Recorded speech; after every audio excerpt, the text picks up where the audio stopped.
দেবো। এত রাগ করলে হবে বাবা? তুমি করো, বলো রে, রাগের চোটে তো ঘুমিয়ে চলে আসতেছে বাবা।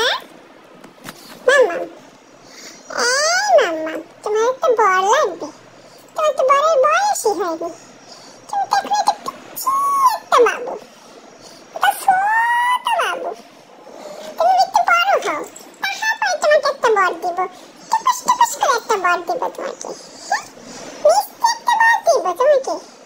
তোমার একটা মিষ্টি কালচু বল লাগবে। তুমি তো একটা হোয়াইট বল, তাই তোমাকে দিব একটা কালচু বর। ঠিক আছে? হ্যাঁ, ওরে ওরে, এত রাগ আমি কোথায় রাখি? হ্যাঁ, এত রাগ করলে হয়? তুমি তো আমার মিঠি সোনা, একটা ছোট ছোট বাচ্চা, একটা ছোট ছোট বাচ্চা। মিঠি সোনা, মিঠি সোনা, খাও মিঠি। মিঠি, তুমি কি একটু ফিশ খাবা? মিঠি, মিঠি, তুমি কি একটু ফিশ খাবা? হ্যাঁ, না চিকেন খাবা? তুমি তো চিকেন পছন্দই করো না। চলো, তোমার